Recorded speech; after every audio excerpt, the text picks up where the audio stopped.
Welcome to With You Podcast, where we explore relationships and life transitions. I'm David. And I'm Tara. It's nice to see you. I try really hard not to be a complainer in February, but I feel like it's the bleakest time of the year, and I'm just trying to keep a happy face. I think you're going to be surprised by my response. Uh-oh. Yeah, I agree with you 100%. Oh. This has been horrible. It's really a bad February. It's been brutal. I know my students today were all very low energy and kind of sad. I think seasonal affective disorder and just emotionally sad. Yeah, it's not just the weather. It's just a lot of stuff going on. Yeah. In the world, in our community, it's just... Yeah. It's the time of year that when summer can't come fast enough, and I forget why I agreed to live here. Because you love me. Yeah, lots of reasons. Please let that be one. Yeah, it's the top one. It's number one. Good. Yeah, but it's been hard. But we got to go cross-country skiing, which was the first time in like 2 years. Has it been that long? It has. Yeah. Well, and partly it's been cold here. Yeah. But no snow. Right. I mean, it's crazy. Our kids in Kentucky have gotten more snow than we have this winter. I know. That's the worst of the worst. When you have winter, but not the ability to go out and do fun winter things. Yeah. My international students are really struggling. They're like, no one should live in a place like this. Right. Why is Wheaton College here? And I'm like, I don't know. That's what I said. So we just struggle through it. And yeah, so it's nice. We have our bright light. It could be we consider this our emotional lift up. Got to get your vitamin D. Do we get vitamin D from artificial light? Probably not. I don't think so. No, I think it's just psychological. We just have to muddle through. We do. Well, and I think we've gotten better at communicating our kind of needs of what we need in relationship. Like you need sunshine, but you also need it to not be negative Fahrenheit. Well, those are not things we can control, though, are they? No, but being able to communicate that and me realizing, so we should probably take a trip somewhere nice and warm. Okay, that's nice that you said that, but we don't. No, and I mean, we'll go to the same latitude somewhere else. Right. Yeah. No, I know you're trying to work towards our topic of the day. So yeah, we are kind of really busy this season. So it's always hard for us to kind of spend time thinking about what should we talk about when we sit down and do the podcast. Yeah. But we agreed on talking about communication, the idea and a framework for healthy communication that we've kind of used in some of our talks, and you developed this acronym, and it's been really useful framework. Yeah, and it's cheeky like me because it's cheers. Yeah. It's good on ya. Let's do communication well. Right. And it's gleaned from all sorts of different places. So it might be nice to kind of delve in, but we want to think this idea came from one of our listeners of like, hey, we really would like to hear more about communication. So we enjoy that. Keep them coming because we will be responsive. Yeah. And when you say the word communication, though, I feel like it sounds like one of those just sort of, what does that mean? Or like we talk about communication a lot, but it really is one of those really basic things that also feels timely for us because it feels like one of the reasons we're feeling bleak is because people aren't communicating really well with each other and aren't showing interest in each other's point of view in lots of arenas in our lives. And that feels hard. Yeah. And I think they're not communicating well. Like there's an axiom of there is communication, but it is painful and ugly and not kind of honoring. It's aggressive and it's self-centered and it's not healthy. Yeah, none of that is really good for relationship. And so we wanted to talk about how do we communicate healthy, relationally positive ways? Yeah. Because everything you do is communicating, whether you speak or don't speak, how you hold your body, all of it. That was one of my favorite things you brought back from, I think, when you were in therapy training, and you said you can't not communicate. Yeah. So whether you're using words or not, or communicating something with our body language, with our, whatever responses that are nonverbal. Yep. I don't think we realize that enough. I think we're like, oh, if I sit quiet, I'm not communicating. And oh no, that's a powerful communication. Yeah. And, Silence is saying something. or like our kids when they eye roll when they were little, like, and that's a powerful communication. And Yes. so we wanted to delve down into what the literature says and kind of what we've gleaned from 30 plus years of marriage into four major ideas. I know there's 5 letters in Cheers. We'll get to that, but there's 4 major ideas of healthy communication that we continue to need to grow and work on. Yeah. We're not experts. We've just practiced a lot. Well, you always say that we are experts on some things. We're not always great communicators, Yeah. but I think we do have some expertise. Well, we've got good experience Yeah. and a lot of trial and error and study, all of that. Yeah, Yeah. all of it. And we'll share what we know Yeah. and what we've still got to learn. And you can take it for what it's worth, either just a nice car ride with our voices with you or actually learning something. Yeah. And so we'll leave that up to you. So the first piece that So just to reiterate before we start, so you said this that the acronym is CHEERS, as in like cheers to you, Yeah. to your health, which is also fitting. yeah. So that's CHEERS. So Yeah, and Because Tara does that because sometimes I have a hard time spelling. I'm just a visual learner. So if I was listening to this, I'd want to kind of write it down or picture those letters in my brain. That's really helpful. And yeah, the idea is it's positive, it's well-wishing to others, and so it spells out cheers, and we'll pull that apart. And the C, so the C in cheers is curiosity, Yeah. and this one is really, really important, and it comes from some of the Gottman's work. John Gottman is a researcher on communications and relationships, and this how do I show curiosity? How do I lean into my first response? Isn't I want to tell you something or I want you to understand something, but it's a curious stance of, man, I wonder how Tara's day is going, or I wonder why she's like last night we were working on the couch and we were both staring at each other and we both were like, what? Yeah, we're both down on our computers and we both look up and we're like, what do you What do you want? What do you, are you looking at me? Are you looking at me? It wasn't really We're both curious. staring off into middle distance. Yeah, we were thinking someplace else. deep in our brains. Yeah, and it wasn't curious, and so then it became curious. It was like, Oh, what are you working on? What are you working yeah, on? what's happening, and how are you doing? And then it grew into a better conversation. But it started out like, what? Well, what's funny is I think of that word curiosity, and I don't know how that translates into other languages, but one of the first idioms I remember learning is curiosity killed the cat. Uh-oh. Saying if you look into too much into things, it might be dangerous, Yeah. right? So that's one way people look at it. But when we talk about curiosity and relationship communication, it's being really interested in the other. And it's always a good, I think when people are dating, a big mistake they make is talking too much about themselves. And what's always better for a relationship is asking questions about the other and then tell me more. Tell me the whole story. One of the most loving things you can say to somebody is, I want to know more about you and about what you're interested in. I tell grad students and people that are applying for jobs in interviews, if you can get the interviewer to talk a little bit more, it's going to be a good conversation and a good interview.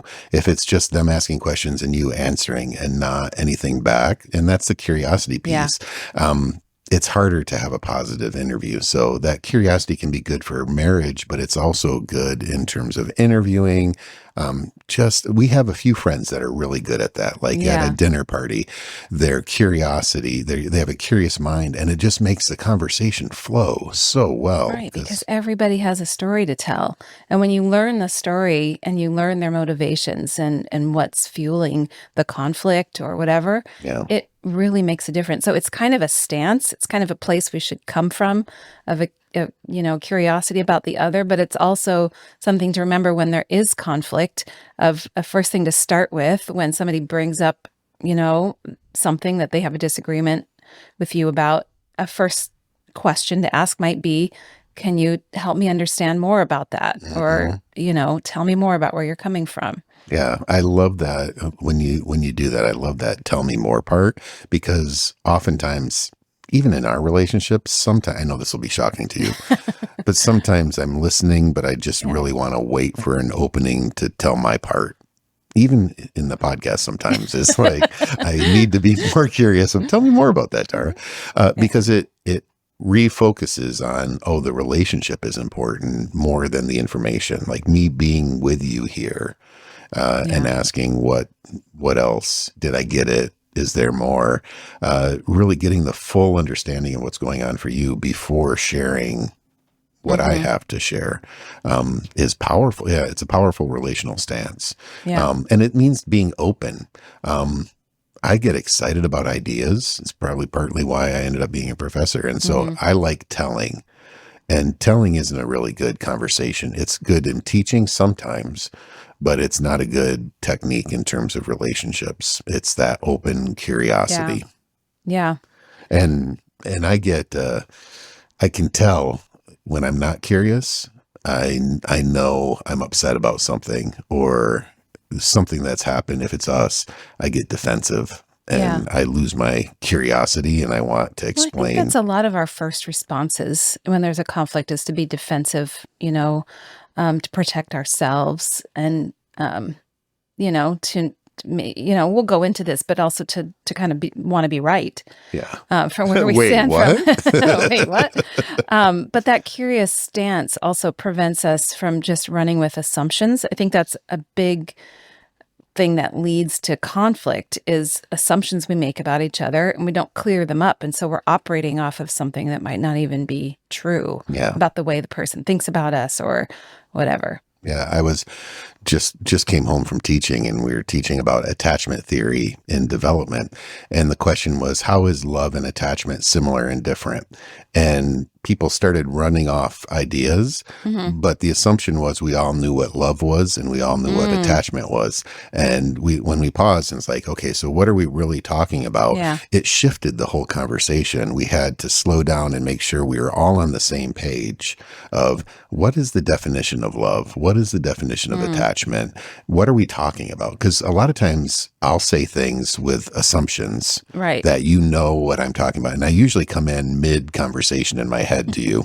I know. Sometimes I have to stop you and say, wait. You're assuming I'm already 10 minutes into whatever the thought was in your head. You need to back it up and bring me through the beginning and then we'll and get there. And the way you do that is really supportive because you're like, I want to get this. Can we slow down? And can you kind of go back to the start? That helps when you're like, I don't understand and explain yourself.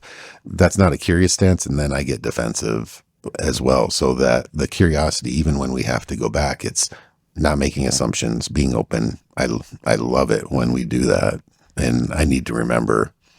Well, I think it helps in reverse too, because if you say that to me, wait, take me through this from the beginning. Tell me what you're thinking. It helps the talker to clarify their thoughts too, because you might get just ahead of yourself with emotion and stuff and not really be thinking through, why am I saying this? And so just start at the beginning. It kind of helps both of us through the process. Yeah. So can you, last night you had a long day yesterday. I had a really long day. Can you tell me about how class went? Because you got home, you were wiped out, and we just kind of basically did some finishing up of things and went to bed. Of how was your class? Are we practicing? Yeah, this? I thought we'd role play. Do I have to say let's role play? Let's just go into it. No, I mean. I don't want to talk through my whole childbirth class tonight. Oh, interesting. But thanks for asking. Tell me more about that. Right. But yeah, so if it wasn't here, but it's something like that. Right. I'm curious. I saw how tired you were. I want to know what was going on and being able to go there. Yeah. And then just showing interest in the other already diffuses some potential conflict. Yeah. Right. Before it even starts, just showing, this is a lot of what we're talking about in this framework is not just very reactive sort of techniques. A lot of it is proactive and helps us kind of soften it before we even get into a big conflict. Yeah. And you need to have that on front of mind. And I think we do that. Like we did that when we were dating. You were amazing with curiosity because you'd take the train into Chicago, read the newspaper, you'd read the sports section of the newspaper, and you'd come home and blow my mind with talking about Well, baseball. I was just trying to impress you. Well, but you knew what was important to me. Yeah. And you wanted to show interest in the game and you were curious. You're like, can you believe that Albert Bell trade? And I'm like, when did you know who Albert Bell was? It was a little shocking, but we spent a lot of time being intentional to connect and to be curious about each other's life. And then we got further into our relationship with kids and we became less curious and more survival mode. Well, sometimes you're just bare minimum survival. Yeah. Yeah. And maybe curiosity then looked like, you okay? Sometimes it is like that even now. Like, you okay? Yeah, kind of. You okay? All right. What do we need to do? We need to sleep. Okay. Yeah. Or do you want to just take the car and drive away for a little bit and come back? But so I think different life cycle stages, whether it's newly married, dating, with kids, with teenagers, the curiosity is going to look different. Yeah. And because you might not have a lot of time or you might not have a lot of emotional space. But it can be small things, it really can. It can be just small ways of showing interest in the other. But also, like your point is too, it does take intentional time sometimes of really making a point to set time aside where you can go a little deeper than just, hey, you good? You good? Yeah. I'm good. Okay. I'm not so good. Can't really talk about it right now, and really kind of dive in because then we're kind of on a shorter fuse when we don't have that time to go deeper. Yeah. And you feel like you're with each other, even if you don't have all the information. I mean, it's just kind of, I think of kids where they're like out running about and they have to come back and touch mom or dad for a little bit and then go out and play. I think we have to do that in communication with each other in relationship of just checking in. I have a buddy at school and life has been hard. And so I just like, how you doing? And we only had 3 minutes, but it's stopping, being intentional with the curiosity. Right. Well, and I think it also meets one of our deepest needs as humans. As humans, we really want to be seen, known, and understood. Yeah. And curiosity kind of goes right to that. Like, I see you, I want to know more about you, I want to understand. Yeah. And just even that being asked that question can go a long way. Yeah, I think so. Is there more to that you have? I'm really, I think we need to move on. I do too, but I wanted to practice one more time of like, is there more, honey? And it can be okay that like, that's not rejection. It's like, nope, time to move on to H. Yeah. Or as the Brits say, H. We've been watching a lot of British television. So, so H, humility. Yeah. Humility. This is yours. Humility is a hard one. I'm not sure I have this one. I always want to break out in that song. What song? So I tried to pull up a YouTube of it for a presentation. It's hard to find a good, rendition of it, but it's, I don't want to sing on the microphone. I'm curious about Oh, Lord, it's hard to be humble. And I'm it's a Southern accent. Every way. I can't wait to look in the mirror. I get better looking each day. Yeah, exactly. To know me is to love me. I must be one of a man. Yeah. Oh, Lord, it's hard to be humble. Okay, we're doing the whole thing, folks. I'm sorry. Well, we're just doing the best that we can. So, that song always runs through my head when I think about humility because it's about the opposite of that. Yeah, yeah, that's not humility. That's humility. Bravado. I don't think we have to look hard to find the opposite of humility in ourselves or in the world right now. I think our humility was our willingness to sing that song, knowing how well we sing. And I wasn't so willing. My pride is strong. But yeah, humility isn't a natural trait in terms of relationship of like, I know I want you to think well of me. Yeah. And as your husband, as your podcast partner, as whatever. And so sometimes I'm going to puff myself up a little bit more than I am going to have a humble stance because I might not feel great about myself and I want you to see me in the best light, which doesn't lead to humility. Right. And it's hard. I mean, it's hard to tell. It's kind of one of those things. It's like, just be humble. It's hard to just be something or take that stance. But I think the idea of humility is intentionally telling yourself, I am not the most important person in the room. Yeah. I might not know everything, and I might not be right about this. Yeah.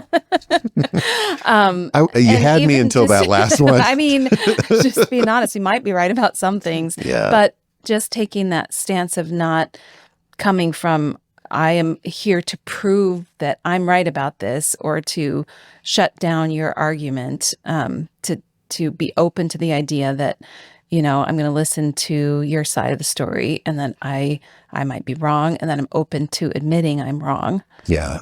When we were talking through this, we were struggling with two H's. The other H is humor, because I think humor can be helpful in humility of like, just, we have to find this situation funny. Yeah. And it kind of eases up. It's humor that we can be in together versus like at your expense. Cause It's humor, a tricky thing, though. yeah, It's a skill you have, and you're good at using humor to kind of, help relationships, diffuse and us not diffuse be and too soften. But petty. Yeah. it can be cutting if it's not used right. It can be not appropriate timing. So I think people have to be Defensive. careful Yeah. with humor, and that you have to know how to read the room. Well, that's why we went to humility rather than humor, because there was just way too many pitfalls. Yeah.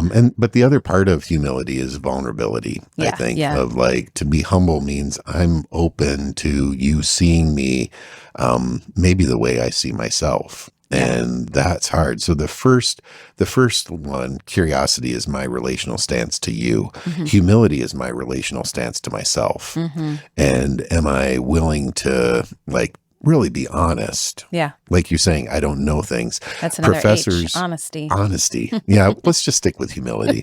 But with like professors, you're supposed to know stuff. And so I think the strongest professors I know are ones that say, I don't know, or let's look that up, or can I get back to you? That's epistemic humility or professional humility of like, I don't know everything, and I'm trusting you enough, I'm interacting with you enough to say, yeah, I don't know. In our relationship, it can be hard sometimes, in a couple's relationship, to be humble. Yeah.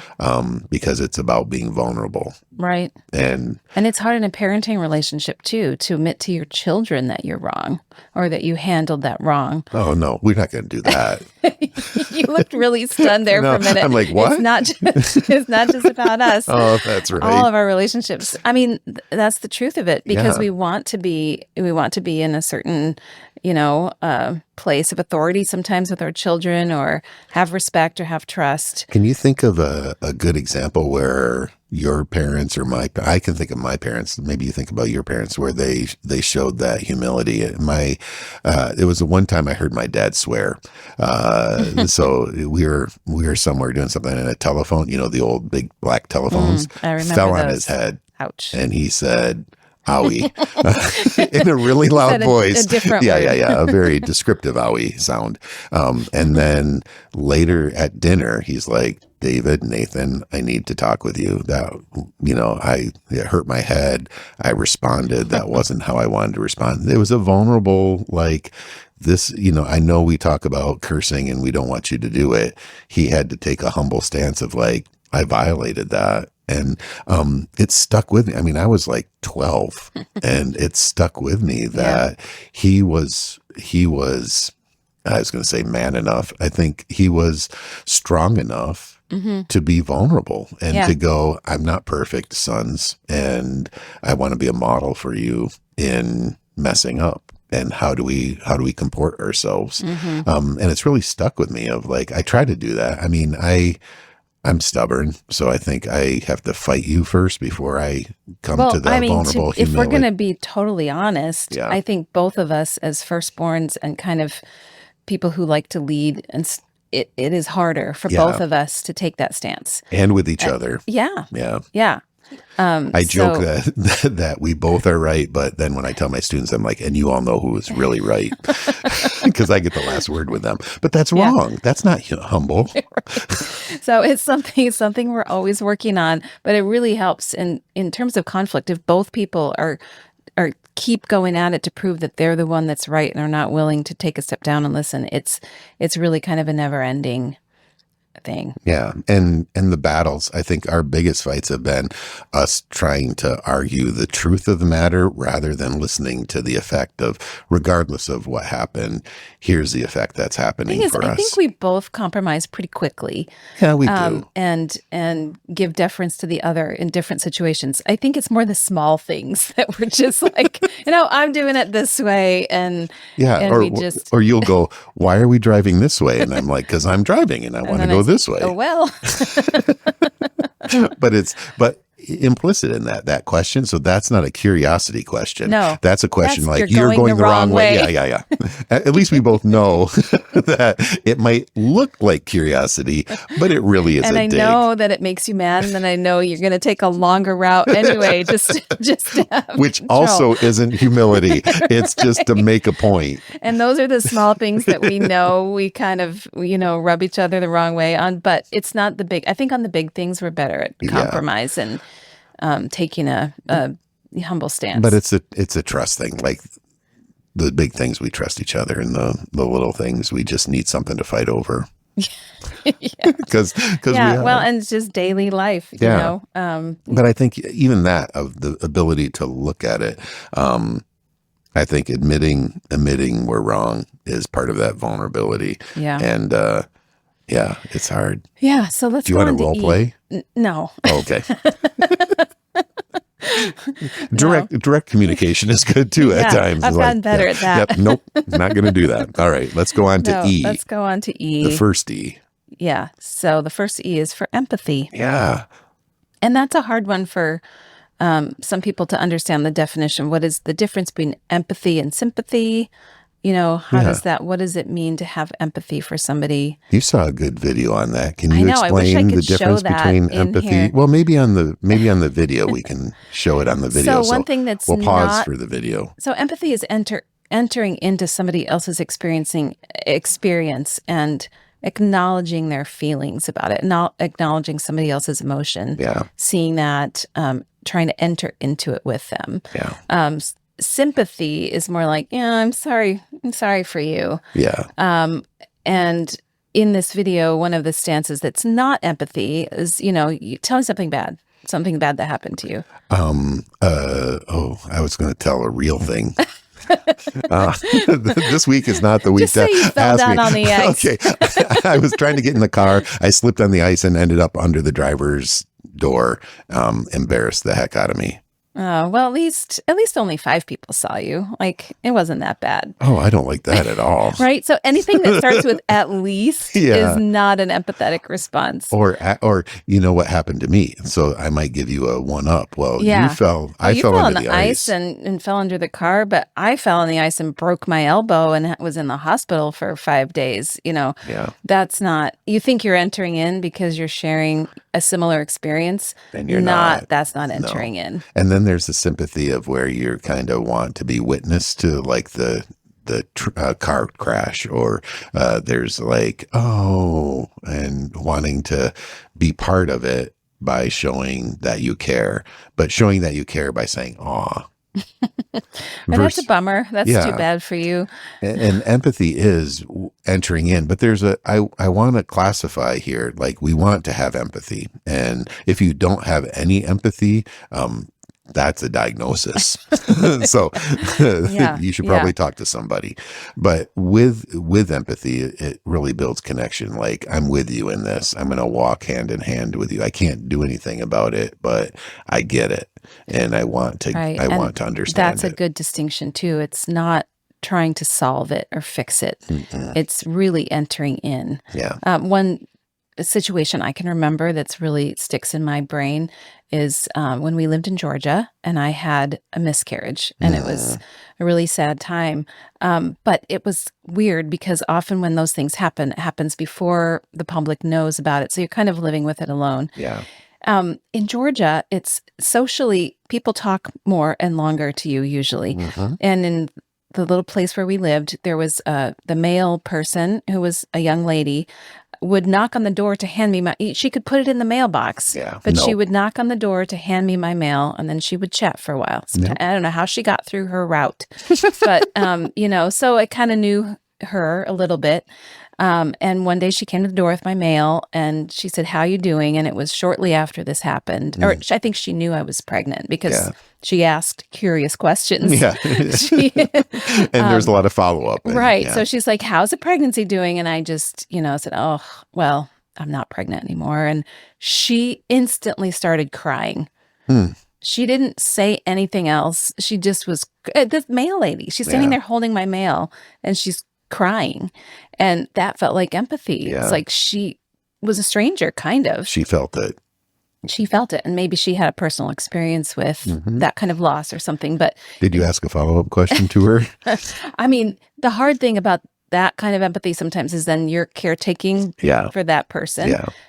But the point is that she really felt my feelings and she entered in and didn't, kind of ask too many probing questions. She just felt it with me and just stood there and cried. And that was a better response than some closer people who try to kind of make you feel better or try to make sense of it or give you an answer as to why those things might happen. Or a Bible verse. At least you can have another child. So that's the idea of empathy. And it's really, or asking more like validating. I can see that you're really sad about that. Is, I'm going to bring you a meal tomorrow. Noticing and bringing a meal, because it's a lot of times we say, well, let me know what I can do for you. Let me know if I can do anything. Which is not empathy and not good communication. I know you're trying to giving communicate. that person a task. Yeah. and you're wanting to say, I care, but it doesn't land that way a lot of the times. And so being able to say, I'd like to bring you dinner next week or whatever it might be. One of the dangers, so occasionally I may tell my students empathy is overrated. It may be something. You tell your therapist that. Yeah, I tell the therapist students that. I can see where you're going with this, though. And it's along the lines of the mail carrier, that if you feel too much, you're not able to do the things you need to do. So in a therapeutic relationship, or even in a couple's relationship or a parent-child relationship, if I feel what the other person's feeling so much, it's paralyzing, and it can be then the other person that's hurting that I'm trying to connect with is having to take care of me, and that's a problem. And so I want to be able to be present, but I don't want to feel to the point where I'm overwhelmed by your feelings.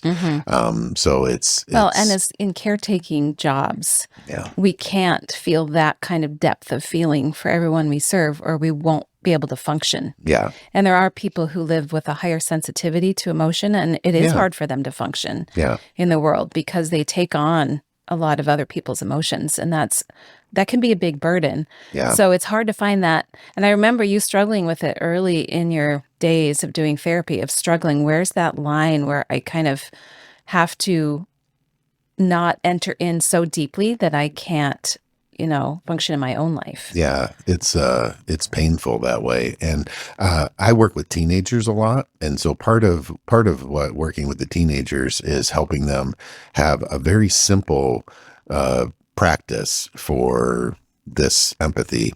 I feel when, because. I feel, and then you're able to say the feeling when this happens, because it means this.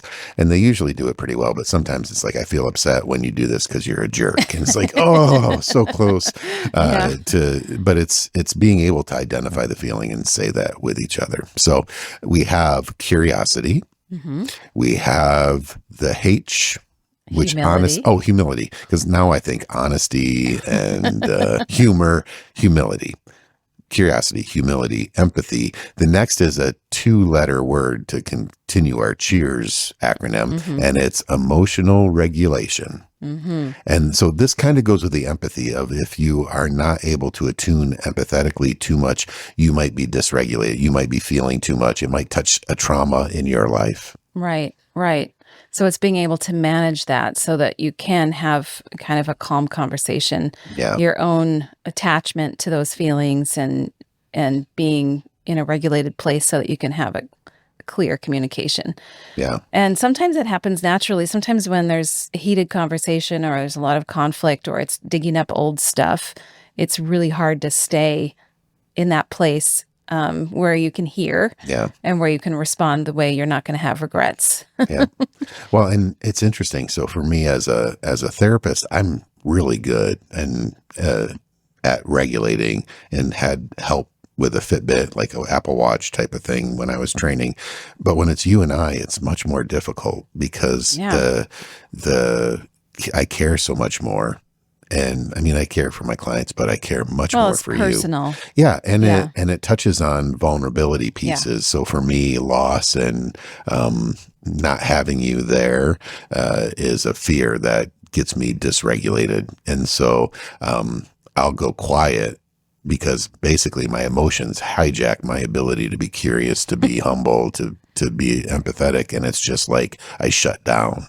We'll have a conversation. You're like, "Hello," and I'm dysregulated. I'm shutting down. We don't do the high octane Right. fighting. So some people in response, to high emotion or conflict get into that sort of fight. If we're talking fight, flight, or freeze, the fight or flight is, oh, I'm ready to go. Like, and the emotions get high, that red, you see red, that whole thing, and you don't even know what you said. You might be physically active. Your words are getting carried away. The other response is the freeze, kind of like, Yeah. I can't really focus or think now, so everything's kind of Yeah. in protective mode. And the shallow part of that is, man, I know I can use my words to hurt and I want to be very careful. And so I'm feeling overwhelmed. And so I'm just going to not say anything. And so this emotional regulation is, how do I settle down my heart rate? How do I tell my body and my mind that, oh, Tara is not a threat, right? In this conversation.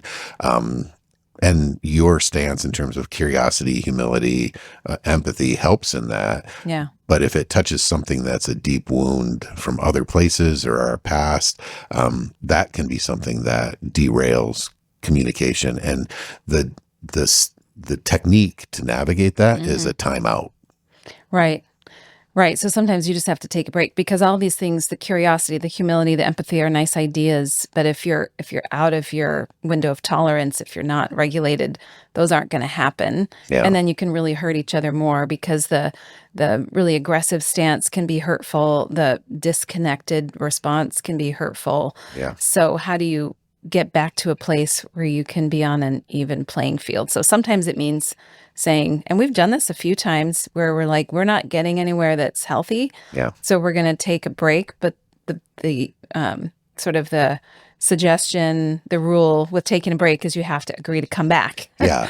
You can't just escape and never come back to the conversation, right? I made this mistake in helping a couple have a timeout. I forgot to say come back. And so they both kind of just left. Yeah. Or they went to a place that the other needed. Like they took a timeout, but one partner went to the bathroom and the other needed to go to the bathroom. It's like, we're on a break. And it's like, I got to pee. And they just kind of had, it didn't decrease. So it escalated. yeah. So when I talk about this, I learn from my mistakes. And couples, it's really good. So if you're thinking about navigating a timeout with your partner, do it in a calm time. Like set up the rules of the game when you're not in the middle of the game.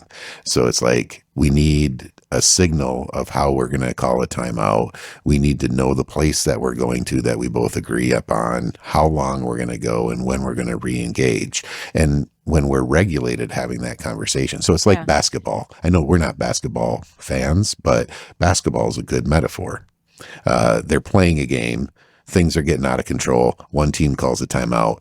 They know they're supposed to go to their own bench. Yeah. They don't go to the concession stand, and they don't go out to the parking lot. And they know it's usually a 30 or 60-second timeout, and then they start playing again. Yeah.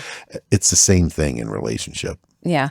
Well, and even it doesn't even have to mean that you go into separate rooms or, be gone from each other for a couple hours or a couple days. It can be in the moment, even just taking a minute.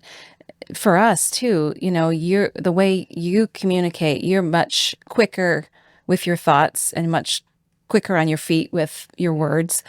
I'm a thinker. Sometimes I can't even. Hey. Well, you I think, know. you know what I mean? Yeah. It takes me a while sometimes You're to an process. internal processor. Yeah, I'm a verbal that's a processor. good way to put it. Sometimes I need more time to process and think through what we're discussing, so I know how I even to process how I feel about it before we discuss it. So our styles are different. So sometimes we would just need to say, you know, you probably need to slow down. I need a little time to think, and then we'll talk when we kind of have both come to a better place. Yep. And sometimes it could just be a few minutes. And part of that emotional regulation could happen right in the moment too, with just using skills of, as you did, like when you're in a heated situation in therapy, knowing that your breathing and your heart rate are a little out of control and knowing how to kind of calm that down, get your nervous system back in a good place. So just some deep regulated breathing.